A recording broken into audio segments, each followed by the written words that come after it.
Alors, il nous restait la crème glacée qu'on avait téléchargée du web, mais c'était un format SVG.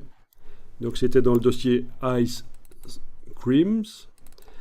Et parmi les fichiers, il y en avait un qui était en SVG. C'était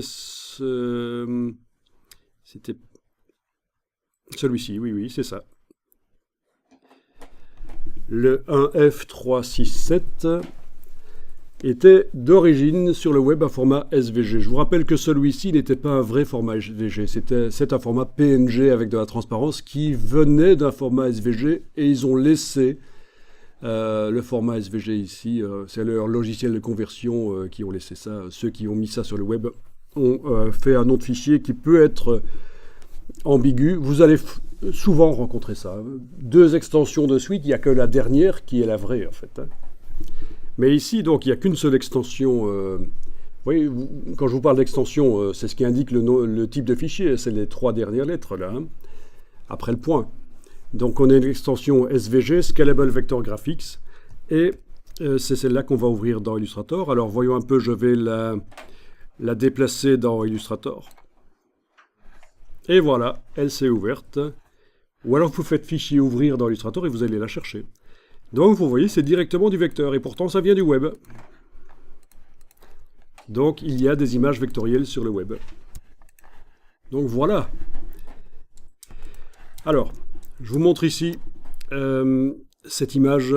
Qu'est-ce qui va se passer si j'essaye de l'ouvrir dans Photoshop et dans InDesign? Alors, voyons d'abord dans InDesign. J'importe l'image SVG. Et voilà, dans InDesign, je suis en train d'importer, fichier importé. Qu'est-ce qui se passe? Eh bien, elle est grisée. On ne peut pas amener une image SVG directement dans InDesign. Vous devrez l'ouvrir dans Illustrator et l'enregistrer au format Illustrator pour arriver à l'utiliser dans InDesign.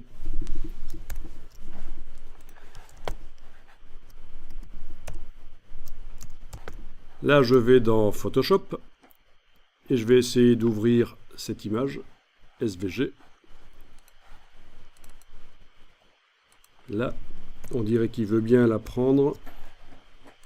Oui, il va la transformer en pixels au moment de l'importation. Quand on fait fichier ouvrir dans Photoshop et qu'on ouvre des vecteurs, il le transforme en pixels. Par contre, je peux faire un nouveau document, fichier nouveau, et essayer d'importer dedans, importer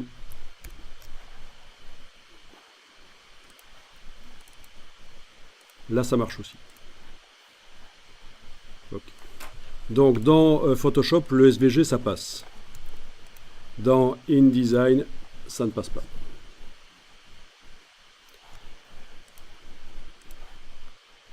Mais il suffit de l'ouvrir dans Illustrator et de l'enregistrer en format Illustrator. Et on ne perd rien du tout, ça reste du vecteur et on l'importe dans InDesign. Donc très intéressant ce format, de savoir qu'il existe, quoi, parce que forcément en faisant des recherches d'images sur le web, vous allez forcément trouver des images SVG.